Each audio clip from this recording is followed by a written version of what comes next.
Assalamualaikum warahmatullahi wabarakatuh. Waalaikumsalam warahmatullahi wabarakatuh. Silahkan, siapa kelompoknya yang mau presentasi? Kelompok saya, Pak. Ya.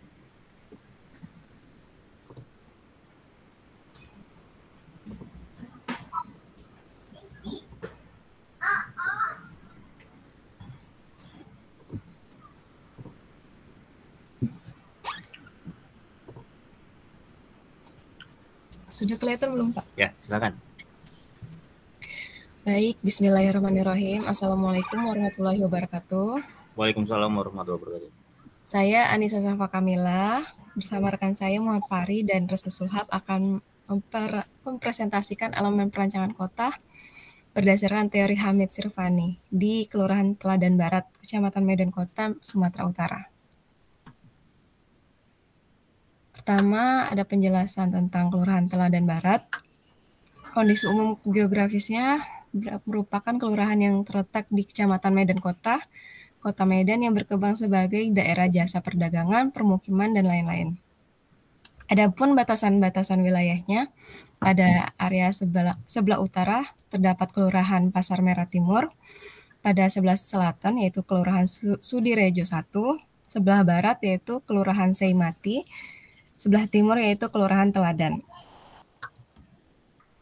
Pertama, ada tata guna lahan atau land use.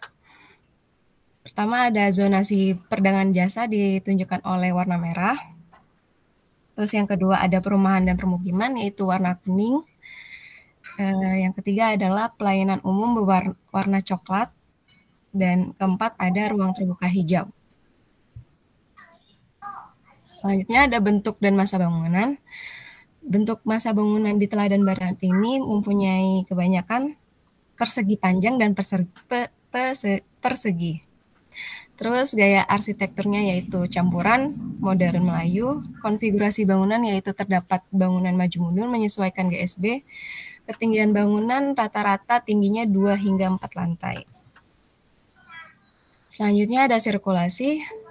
Sirkulasi yang ada di Teladan Barat ini hanya terdapat jalan raya. Pola sirkulasi yang digunakan ialah campuran sehingga jalan tersebut dapat dikenali oleh masyarakat yang melewatinya. Terus ini ada legenda jalan yaitu pertama di sini di Jalan Sisi Mangaraja yaitu Jalan Kolektor. Yang di sini dua ada jalan lokal, yang ketiga sini ada jalan lingkungan. Selanjutnya akan dijelaskan oleh teman saya. Selanjutnya ada poin sirkulasi. Nah, terdapat tempat di Kelurahan Kelurahan Teladan Barat ini terdapat di ruas-ruas ataupun di pinggir-pinggir jalannya itu terdapat pemberhentian angkutan umum, terutama bis kota, sehingga mobilitas dapat terhubung dari satu tempat ke tempat yang lain. Nah, ini untuk radiusnya itu 500 meter yang berwarna merah. Nah, jadi lebih kurang hampir keseluruhan di Teladan Barat ini, Kecamatan Teladan Barat ini terjangkau oleh akses-akses ataupun halte-halte penunggu bis kota. Hanya pada beberapa area yang tidak terjangkau gitu, sedikit lah dibandingkan yang terjangkau. Next. Nah, selanjutnya ada parkir. Terdapat beberapa bahu jalan yang disediakan tempat parkir. Sebagian besar ini berada di sekitar Stadion Teladan dan Taman Teladan. Nah, lebih kurang tuh parkirnya seperti ini. Jadi dia di pinggir-pinggir jalan. Untuk yang gambar nomor 1 itu dia di Jalan HM Joni atau sebelum Gedung Arca. Kemudian yang kedua itu ada di depan Taman Teladan dan di sekitar Stadion Teladannya. Next.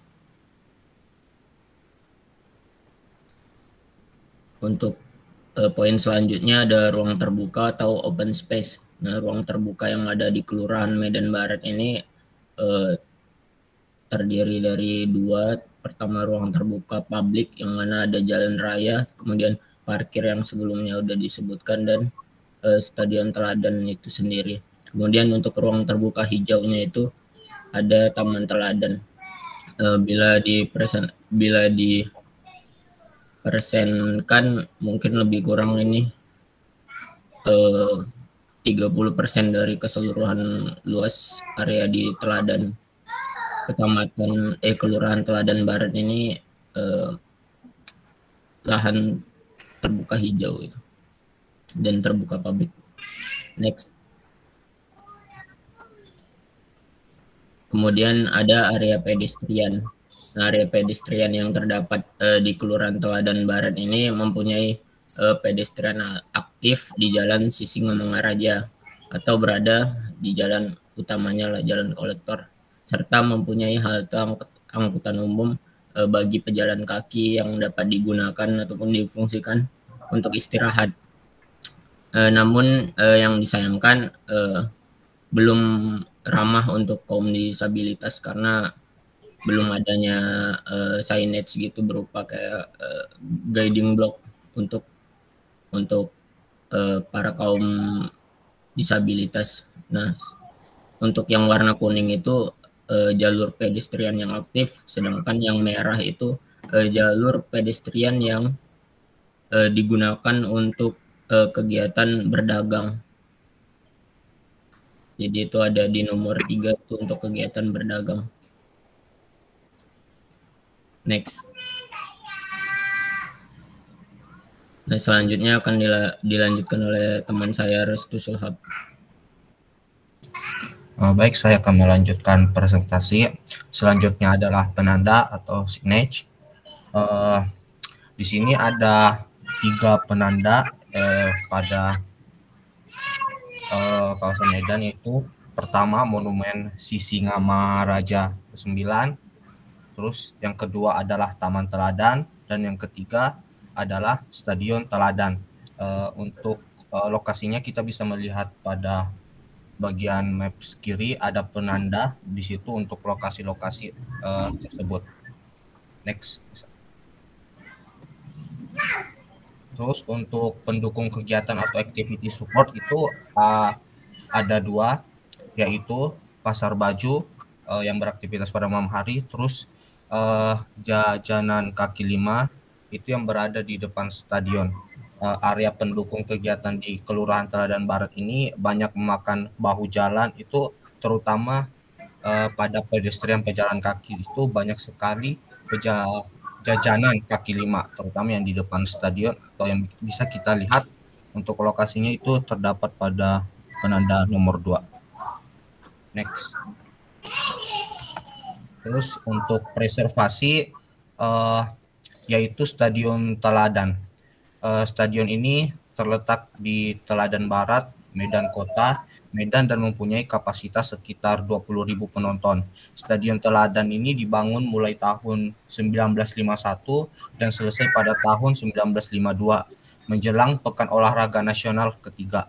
Stadion ini bisa dihitung dari awal pembangunan maka sudah berusia 70 tahun. Stadion Teladan telah mengalami beberapa kali perbaikan, namun bentuk bangunan hingga saat ini masih dipertahankan. Next.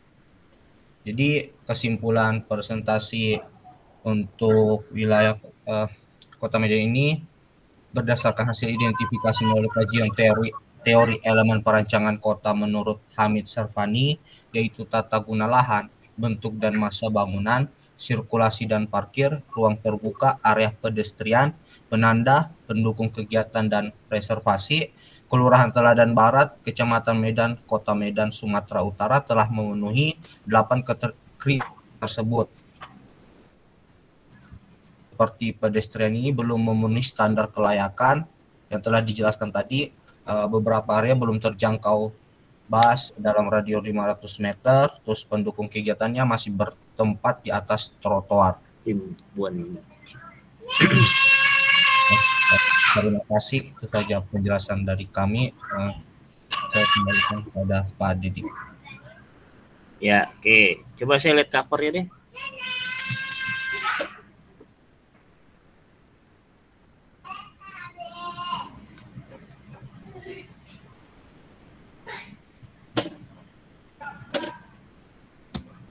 Ini siapa yang orang Medan ini? Restu ya? Fahri, Pak. Saya, Pak. Oh, Fahri. Oke. Ya, tugas kalian membangkitkan memori saya dengan kota kampung halaman saya. Tinggal di mana, Fahri? Saya kebetulan di Deli Serdang ya, Pak. Oh, di Serdang. Bukan di Medan. Iya, oke. Habis nih, Mak. Iya. Ada, Bang. Habis.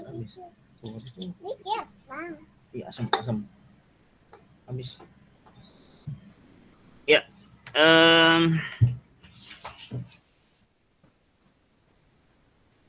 Jadi kalau kesimpulannya tadi dari seluruh elemen yang dikemukakan oleh Hamid Syirvani terpenuhi ya di kawasan ini ya?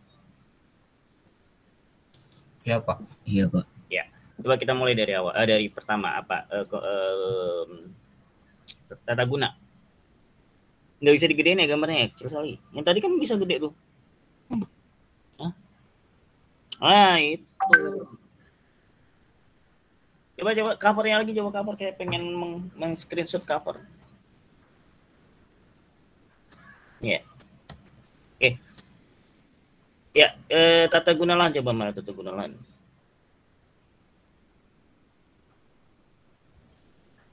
Oke. Ya, kalau tata guna lahan ini kayaknya kalian ngambil berdasarkan pengamatan di inilah ya, di lapangan ya, bukan dari dinas tata kotanya ya. Iya, Pak, benar. Ya, nggak apa-apa, saya hargai karena memang. Tapi kamu Fahri lagi di Sumatera atau di Jakarta atau di mana? Lagi di Sumatera, Pak. Ya memang saya nggak tahu kalau di Medan apakah info pemerintah daerah setempat terbuka atau belum seperti kayak di Jakarta ya, saya nggak tahu.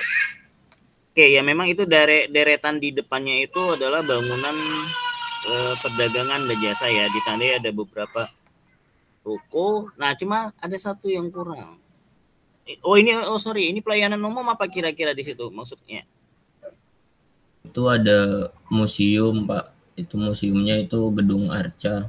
Terus ada sekolah, tapi nggak dititik-titikin sih di situ lokasinya. Karena kan itu ada satu perguruan tinggi swasta lumayan terbesar di Kota Medan tuh. Ada banyak sih, Pak. Itu di universitas ada Muhammadiyah ya. Masih ada nggak Universitas Muhammadiyah Sumatera Utara di situ? Kayaknya udah dipusatkan ke ini ya. Yang FK-nya masih di situ, Pak. FK? Yang kedokteran. Yang di sini tuh yang kedokteran, Pak. Fakultas kedokteran. Kan juga ada ITM ya? Iya, Pak, ada ITM. Walaupun udah tutup ya sekarang. Iya. Ya. Yang hijau di bawah itu apa itu? Hijau tua itu pelayanan dan jasa pelayanan umum yang paling bawah itu apa itu? Yang paling bawah itu ini, Pak, UISU, kampus UISU. Hah? UISU ya? Ada kampus UISU, terus ada di sekitarnya juga. Ada nenek. Saya kok baru tahu ada UISU ya? Iya, Oke. Pak. Ya, karena di sini Teladan itu kental juga dengan kawasan pendidikan ya. Kamu kan bisa lihat ada UISU, yang besarnya aja ada UISU, UMSU, ITM. Kemudian ada beberapa sekolah tinggi kayak sekolah tinggi STMIK ya. Kalau di Medan tuh menjamur sekali tuh STMIK, Sekolah Tinggi Manajemen Informatika dan Komputer ya. Menjamur kalau di Medan. Kalau di Jakarta kayaknya ya kayak LP3I lah gitu ya. Kayak gitu. Nah, itu di daerah Teladan tuh banyak sekali seperti itu. Ya, jadi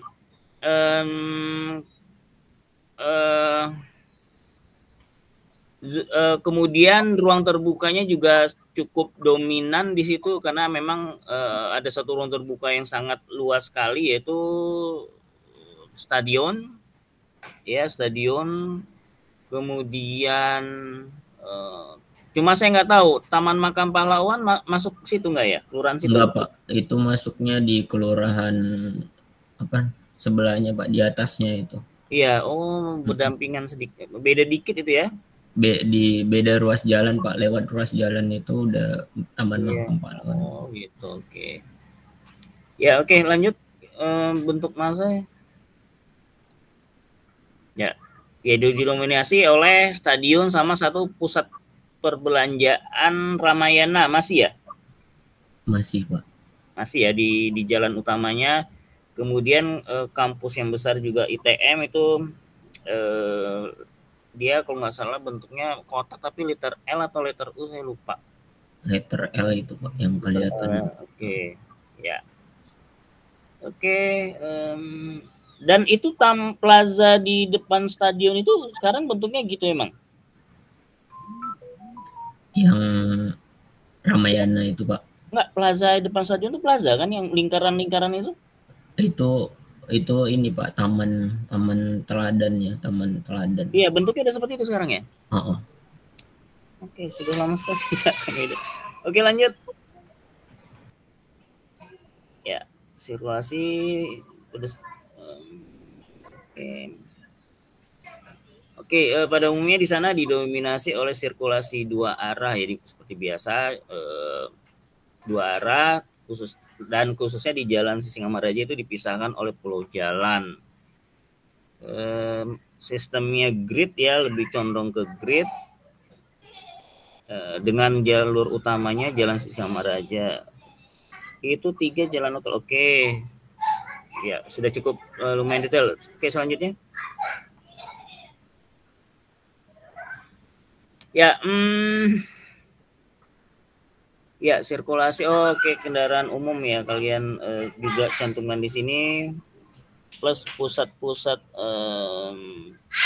pemberhentiannya ya dengan skala apa sayang? Ya nanti Bapak hapus. Skala radius. Oke. Ya saya cukup terkesan ya dengan kerja kelompok ini. Ya ada radius ya, jangkauannya. Oke, terus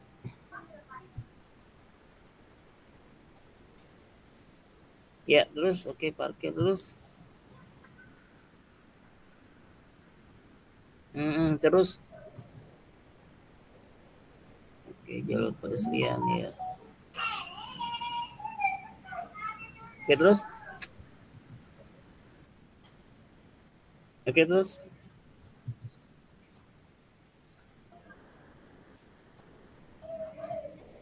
ya, oke. Terus ya.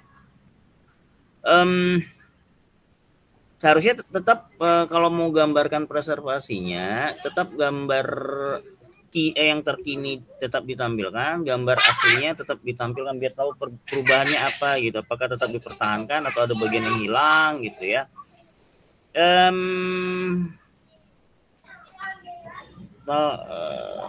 Ya lebih kurang 70 tahun ya bangunan ini berdiri, masih digunakan nggak? Masih berfungsi sebagai stadion? Masih Pak. Masih. Siapa arsiteknya? Tahu? Kurang tahu sih Pak, kurang mau ya, karena juga. Walaupun ini belum saya nggak tahu ya, setahu saya ini belum termasuk bangunan cagar budaya atau konservasi, tapi ada beberapa elemen masyarakat atau kelompok tertentu yang ingin mengajukan bahwa ini masuk dalam bangunan konservasi karena memang usianya sudah cukup tua. Kemudian ini karya arsitek ternama Lim Buanci, Lim Buanci ya. Jadi karyanya itu sangat banyak ya, bukan di Medan ya, bahkan lapangan Ikeda. Ya. Lapangan Ikeda, pernah dengar nggak lapangan Ikeda? Itu zaman-zaman pergerakan ya, itu menjadi pusat pemusatan masyarakat di situ. Kemudian ya di beberapa kota di Jawa karyanya juga cukup banyak ya. Jadi memang sudah sepantasnya sih pemerintah daerah ya mencanangkan bahwa ini harusnya memang sudah menjadi bagian bangunan konservasi ya, bangunan konservasi karena cukup dan masih asli ya. Setahu saya sih masih asli ini bangunannya Karena menaranya juga dulu setahu saya masih ada ini menara, nggak tahu kalau sekarang. Masih ada Pak sampai sekarang. Masih ada ya, oke. Ya jadi memang dan saya pernah dengar memang wali kota yang baru ini mencoba mempertimbangkan ya itu menjadi bagian dari aset budaya, aset masyarakat Kota Medan lah ya. Oke, terima kasih. Apa yang telah kalian sampaikan cukup baik ya, cukup lengkap. Ada yang mau ditanya dari kelompok ini?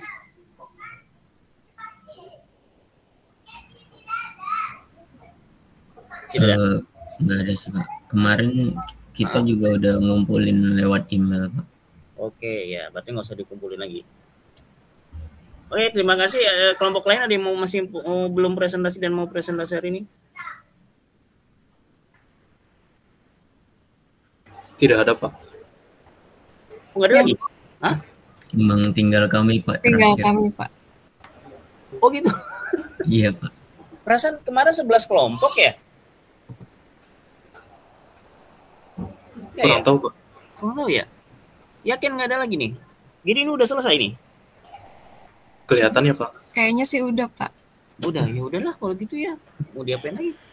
Oke. Pak, nanti UTS-nya gimana Pak?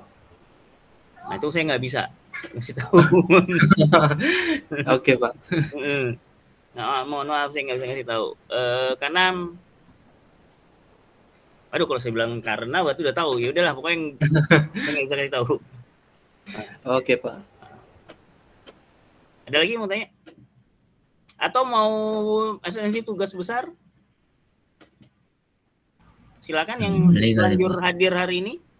Nggak ada?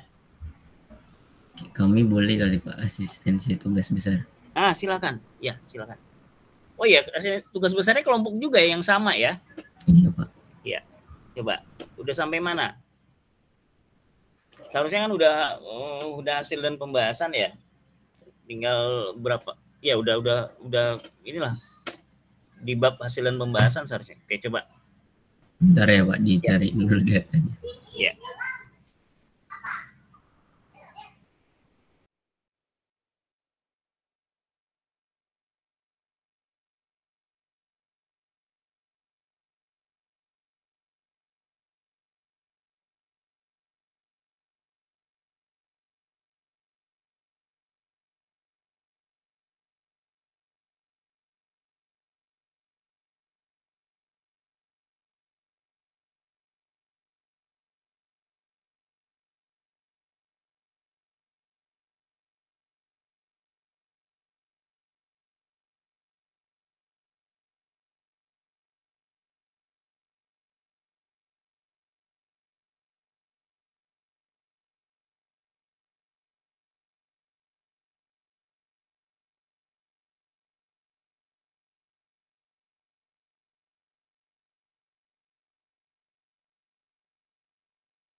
Udah kelihatan Pak.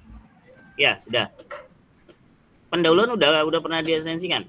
Belum Pak, baru pertama ini. Kemarin kan yang asistensi cuman sekali kan Pak. Iya, baru sekali. Ya. Kami belum kebagian sih kemarin Pak. Oh gitu, oke. Udah sampai mana coba? Respon pengguna jalan di jalan, sebentar, saya pelajari dulu judulnya. Respon pengguna jalan di Jalan Utama 2 terhadap keberadaan Pasar Rabu. Wah, ini orang Medan lagi nih. Deli Serdang. Oke. Ya, terima kasih kepada kelompok ini karena warnanya agak sedikit beda ya. Kalau biasa kan ya karena kita di Jawa ya tugasnya banyak di Jawa ya. Jarang-jarang saya dapat tugas dari Medan ini. Oke. Tinggi tingkat perubahan ekonomi. Coba ada yang bisa menyampaikan dengan kata-kata secara singkat aja pendahuluannya apa?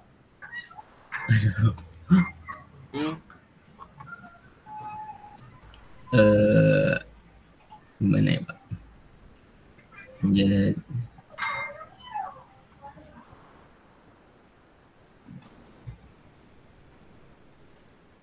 apa judulnya tadi Bang?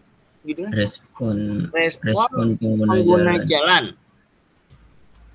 Nah, pengguna jalan ini karena kalian tidak fokuskan, tidak kalian detailkan di judul, berarti pengguna jalan ini harus kalian jelaskan di pendahuluan. Pengguna jalan ini kan banyak ya, bisa pejalan kaki, sepeda, kendaraan roda 2, roda 4. Nah, roda 4 ini pun nanti ada yang angkutan umum, angkutan pribadi, atau mobil pribadi, gitu. Iya, Pak. Ya, ada nggak dijelaskan di pendahuluan? Belum sih, Pak. Oke, saya baca coba.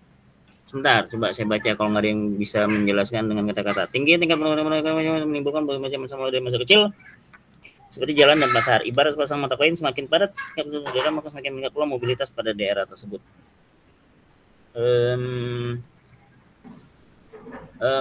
Jadi gini ya, dalam setiap tulisan itu gini. Jadi bahasa itu kan dimulai dari huruf.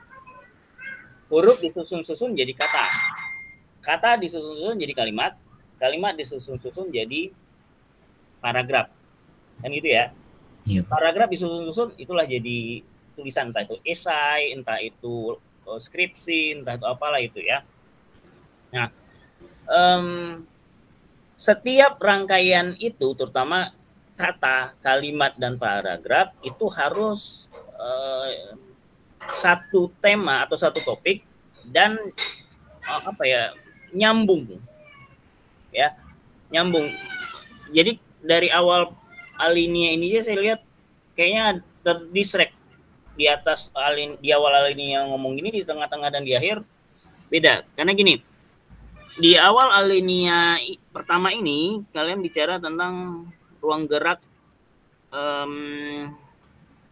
ruang gerak dan aktivitas masyarakat, ya, seperti jalan dan pasar. Nah, tiba-tiba kalian bicara semakin padat tingkat penduduk satu daerah, semakin meningkat pula mobilitasnya. Apa ya? Ibaratnya ini sambungan ini dikit lagi gini, nggak terkonek gitu loh, ya. Karena saya paham ya, mungkin ini kemampuan kalian kan mungkin mengolah kata masih belajar ya. Saya paham ini adalah satu topik yang sama, tapi membahasakannya. Jadi mungkin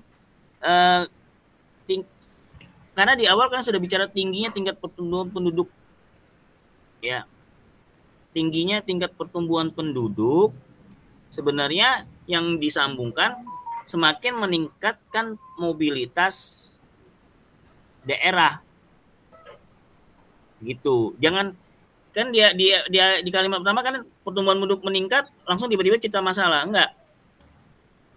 Masalahnya di belakangan. Ya, jadi semakin tinggi tingkat pertumbuhan penduduk akan meningkatkan pula mobilitas pada daerah tersebut. Nah, kenapa dengan tinggi mobilitas tersebut ternyata meningkatnya mobilitas tersebut menimbulkan masalah. Nah, gitu. Jadi kalian masih ada kayak puzzle ya, nyambunginnya itu nggak masuk ke ini. Jadi bahannya sama semua di situ, tapi nyambunginnya nggak pas gitu ya. Jadi cerita aja dulu kenapa dengan tingginya penduduk, ya. Baru kasih tahu dengannya ini, dengan ini, akhirnya masalahnya di belakangan kalian cerita. Jangan tiba-tiba udah cerita masalah gitu loh. Ibaratnya kalau kalian mau minjem duit sama teman kan cerita ini dulu ya. Cerita ada pengantarnya dulu. Ya, saya gini, di berapa? Pinjem duit dong gitu. Jangan tiba-tiba gue datang nih mau pinjem duit. Pasti teman kamu udah langsung ngekat itu. Ya, jadi ceritanya runut.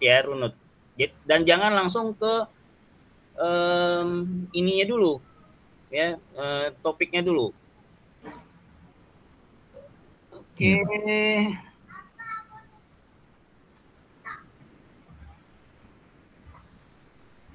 Sama juga ya, di alinea kedua tiba-tiba kalian cerita Deli Serdang.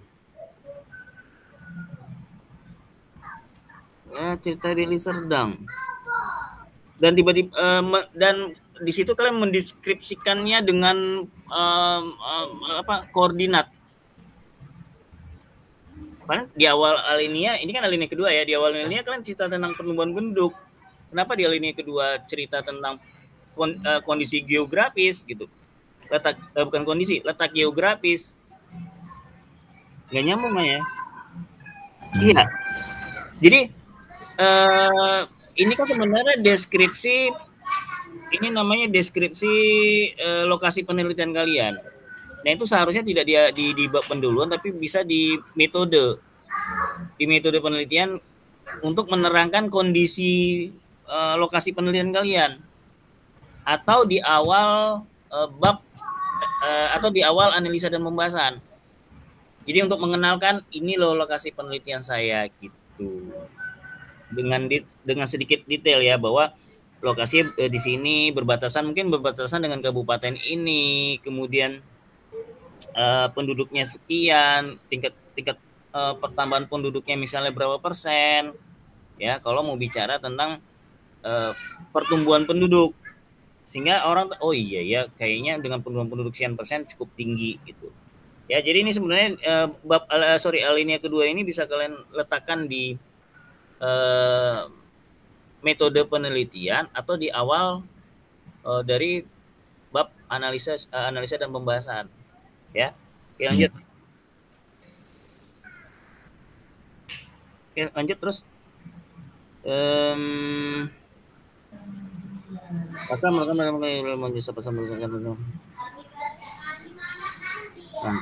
sama ya. Pasar. Kalian sebetulnya mau cerita kondisi pasar apa jalan? Kan di situ pengguna jalan. Kenapa cerita di pendahuluan pasar tiba-tiba?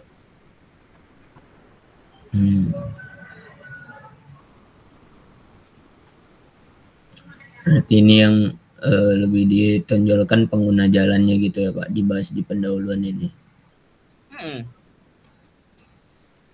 Kalau memang judulnya pengguna jalan, ya kan tadi respon pengguna jalan di jalan apa tadi? Babu 2 apa? Utama 2 Pak. Nah, ceritakan kenapa, ceritakan kondisi di jalan itu, misalnya pagi seperti ini, siang seperti ini, sore seperti ini, apa ada aktivitas supportnya di situ ya, kemudian ya apalah, ceritakan, deskripsikan dulu ya. Makanya tiba-tiba kenapa cerita pasar nggak nyambung ini ya. Oke, terus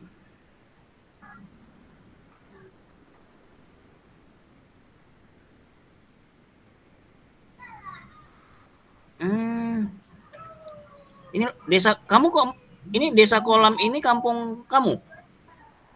Bukan sih Pak, kampung sebelah gitu. Oh, dekat dengan desa Kolam? Iya, kampung sebelah saya, sebelah kampung saya loh Pak, saya perbatasannya. Oh, ini kampung halamannya tetangga saya, Kampung Kolam, Deli Serdang. Tapi mereka sebutnya, kalau kita kan di Medan kampung ya, Kampung Kolam. Oh, wah, jadinya saudaraan kamu sama tetangga saya. Waduh, siapa itu Pak? Ada saudara di Medan? Di Medan saya kurang tahu Pak. Mungkin ya? Ada Pak, saya juga kurang main orangnya. Ada sih Pak saudara di Medan. Oke.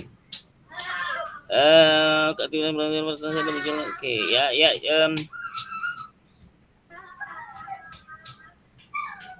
Ya, kayak gini ya, pengguna jalan dalam menggunakan jalan untuk berlintas adalah orang yang menggunakannya untuk berlintas dalam lintasan. Ya, kan sini sebenarnya kan sudah berusaha untuk mendefinisikan ya, pengguna jalan ya adalah orang yang menggunakan jalan untuk berlintas. Siapa aja di situ? Kendaraan bermotor, oke, maupun pejalan kaki, oke. Kalau kendaraan tidak bermotor termasuk pengguna jalan nggak? Termasuk Pak. Termasuk ya. Oke, ya. Jadi mungkin bisa dilengkapi ya, atau langsung aja sih ya, kendaraan pejalan kaki seperti saya bilang tadi, pejalan kaki, kemudian Itu tadi ya, sepeda hingga kendaraan umum. Oke. Kendaraan jalan utama 2 desa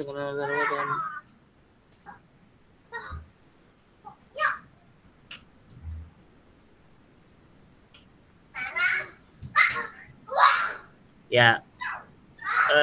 Jadi saya paham sebenarnya maksud kamu menampilkan pasar. Jadi sebenarnya di jalan utama 2 itu ada beberapa titik-titik simpul kegiatan yang mungkin mempengaruhi jalan tersebut ya, misalnya pasar gitu maksud kamu ya, benar ya? Iya Pak.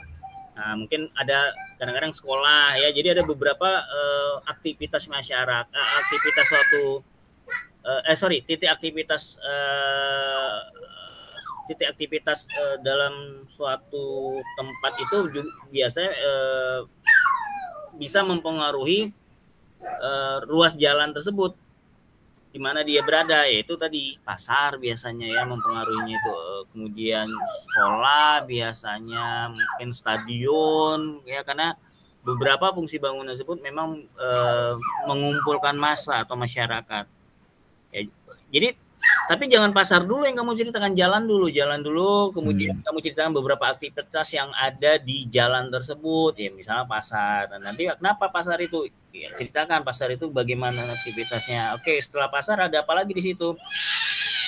Apakah hanya pasar? Kalau hanya pasar ya udah cukup. Tapi kalau ada lain, misalnya sekolah. Jadi kadang-kadang misalnya sekolah kan biasanya titik ramenya kan pagi sama siang ya. Pasar gitu juga pagi sampai siang gitu. Nah ini kan bisa menyebabkan kelebihan beban dari jalan tersebut gitu ya. Tapi kamu ceritakan dulu jalan gitu ya, jangan langsung pasar. Oke, oh ada pasar Rabu ya. Kalau di Jakarta Rebo ya, kemudian tepatnya waktu pulang jam. Ini pun sebutannya Rebuan Pak sebenarnya. Oh sama, tetap Rebo ya. Berarti banyak orang Jawa di sana ya? Iya Pak, emang kayak kampung Jawa kalau kolam ini kampung Jawa. Iya benar, kampung Jawa di sana. Oke, keberadaan pasar ini membuat keberadaan Rabu. Ya, kepadatan. Ya. Jadi kalian ceritakan bagaimana volume aktivitasnya di sana, kemudian apakah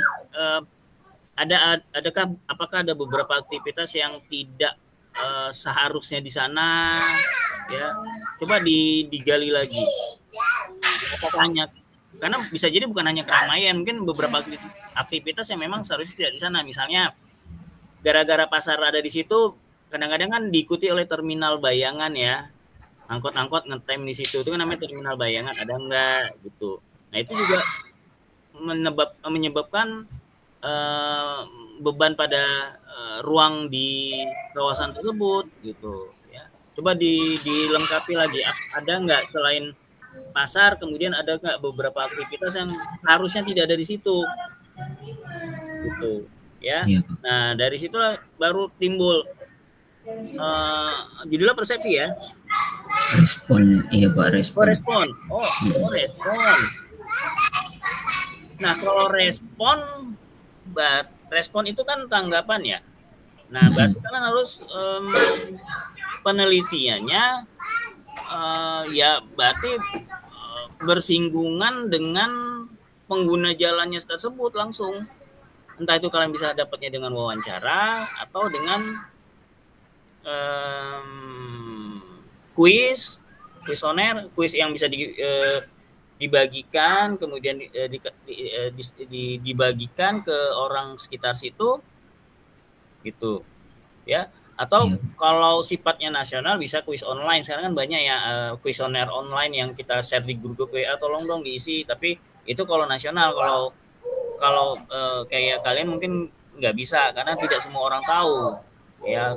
Saya aja nggak tahu orang Medan gitu loh, karena saya sendiri belum pernah ke sana ya. Jadi mungkin dengan kuesioner. Nah makanya coba dilihat metode penelitiannya udah dibuat belum, penelitian deskripsi kualitatif. Oh pakai kuantitatif, oke. Bisa kan pakai kuantitatif? Kalau respon kuantitatif kan Pak? Tidak mesti. Respon tidak mesti kuantitatif. Ya, respon tidak mesti kuantitatif. Tergantung kalian menyelesaikannya. Kalau kuantitatif itu pakai statistik. Kadang-kadang dia pakai rumus, dia pakai formula. Atau kalau sekarang ada software bantunya, salah satunya pakai SPSS.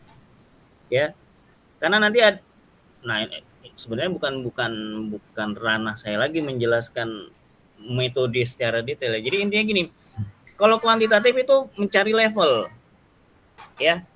Contohnya gini, seberapa pintar sih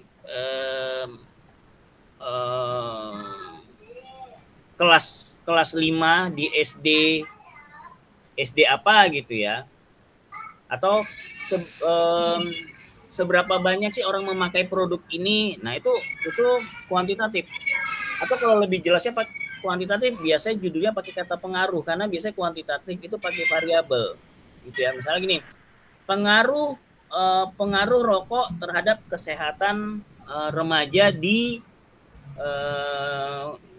misalnya di Deli Serdang tadi ya. Nah, ternyata sekian persen remaja yang menggunakan rokok mengalami gejala ini, sekian persen mengalami gejala ini, sekian persen oke aja, sekian persen apa gitu. Nah, itu kuantitatif. Kalau kualitatif dia hanya mencari apa ya, dia lebih, kalau gamblangnya dia lebih ke cerita gitu ya. Oh, responnya ternyata ini, banyak sih yang orang menggunakan ini gitu ya, gitu. Nah, kalau cuma gini ya, kalau kuantitatif kalian harus jelas sampelnya ya, mau berapa orang kalian sudah ditetapkan sampelnya berapa orang, misalnya cukupkah 10 orang, apakah berapa orang, apakah 100 orang. Nah, nanti dari data-data itu kan nanti ada beberapa item pertanyaan. Misalnya nomor 1, jawaban A sekian persen, jawaban B sekian persen, jawaban C sekian persen. Nah, biasanya makanya kalau kuantitatif itu diolah lagi dengan rumus. Saya nggak tahu apakah dulu kalian dipelajari rumus-rumus itu untuk mendapat kesimpulannya. Nah, sekarang lebih dimudahkan lagi dengan aplikasi software, salah satunya SPSS, tinggal masukin angka, keluar. Tapi itu pun keluarnya berupa misalnya ada namanya R. Saya lupa R itu apa ya, kemudian R kecil. Nanti tinggal kita nyimpulkan jika R dari segini sampai segini, ternyata responnya segini ini. R dari segini sampai segini, responnya kayak gini gitu. Ya, jadi sebenarnya kuantitatif tidak semudah kita ngumpulin angka, jumlahin, nggak seperti itu sebenarnya. Makanya saya tanya, bisa nggak? Dulu dipelajari nggak rumus-rumus kuantitatif? Belum sih. Masih ingat nggak? Bisa? Nanti coba kita pertimbangin lagi juga metode penelitiannya apa. Tapi pernah dulu di mata kuliah metode penelitian ada belajar kuantitatif? Saya sih lupa kayaknya Pak. Lupa. Tapi kayaknya untuk hitungan itu belum deh Pak. Ya iya, saya rasa juga. Ya, karena arsitektur lemah sama metode penelitian kuantitatif lemah. Ya, jangan kamu dosennya juga mungkin lemah. Tapi kalau setahu saya ya, dosen yang kuantitatif itu Bu Eta. Ya, dulu dia S2-nya kuantitatif. Kalau saya juga, jangankan kamu, saya dulu kuantitatif S2 saya, tapi saya udah lupa. Ya, tapi kalau saya pelajari sedikit, ingat hanya perlu penyegaran ya. Tapi kalau ditanya sekarang saya lupa pastinya, karena saya menggunakan software ya, gitu. Jadi memang pada umumnya komunitas arsitektur itu lemah dengan kuantitatif ya, karena kita memang dari dulu jarang belajar berhitung ya, gitu. Oke, lebih saran saya kualitatif deh. Ya, Iya. kualitatif dia bukan lebih mudah ya, karena untuk kasus tertentu justru sulit ya. Ada beberapa metode kualitatif yang sulit. Tapi kalau untuk ini saya saranin kualitatif ya, apalagi kualitatif deskriptif gitu. Oke, terus metodenya apa? Kamu cerita apa di sini? Baru sampai ini doang sih Pak metode. Kuesioner online. Yakin kamu bisa buat kuesioner online? Saya kurang ini sih Pak. Sebenarnya bisa aja ya, kalau kamu kan tinggal di dekat situ. Tinggal kamu sharing, kalau tahu ya, kan bisa kuesioner itu kan bisa pakai Google Form ya, buat. Bisa Pak. Bisa. Kan tinggal kamu sharing ke teman-teman, saudara atau orang yang kamu anggap pernah melewati jalan itulah ya. Iya Pak. Ya bisa sih online, tapi ya terbatas ya. Jangan kamu online kamu sebarkan di Facebook misalnya atau di grup WA teman-teman kamu satu angkatan, nggak akan ngerti mereka. Ya jadi kamu menyebarkan kuesionernya bisa lihat online ya, tapi itu udah kamu batasin. Oh ini teman saya, tetangga saya, saudara saya, atau orang-orang yang di sekitar situ yang kamu kenal, kamu kirim entah via WA atau apapun itu. Mungkin via WA ya, orang lebih familiar gitu. Nah, monggo gitu ya. Oke, berarti masih sampai metode itu juga belum. Iya Pak, masih sampai metode. Oke, yaudah. Ya jadi pendahuluan dulu ya, memang seharusnya pendahuluan dulu dikuatkan. Pertanyaannya apa di pendahuluan kamu? Pertanyaan penelitiannya? Kok kalian ya di pekerjaan kelompok? Oke. Meneliti respon pengguna jalan di jalan terhadap keberadaan masyarakat. Pengguna jalan di jalan utama terhadap keberadaan masyarakat Rabu. Faktor dan dampak yang ditimbulkan dari keberadaan. Oke. Respon. Nah, nanti kamu cari di artikel-artikel ilmiah yang diharapkan respon itu apa sih sebenarnya? Ya. Sehingga nanti kamu bisa menyusun pertanyaan di kuesionernya. Ya, apa sih respon itu apa dan biasanya apa-apa aja respon itu. Ya, coba nanti kamu cari di artikel. Iya, Pak. Ya, karena itu juga untuk membantu kamu menyusun pertanyaan di kuesioner. Oke, ada yang mau tanya? Dari kelompok ini. Anissa, Restu? Kayaknya sih cukup, Pak. Cukup ya. Ya, karena ini kerja kelompok, walaupun lokasinya mungkin yang lebih paham banget Fahri, tapi tolong juga dibantu tetap kerjasama. Mungkin Anissa membuat Google dokumennya atau Restu buat gambar-gambarnya. Yang penting kerjasama ya, jangan dibiarkan temannya kerja sendiri. Oke, kalau nggak ada pertanyaan, terima kasih semuanya. Ya, assalamualaikum warahmatullahi wabarakatuh. Waalaikumsalam warahmatullahi wabarakatuh. Terima kasih Pak. Ya.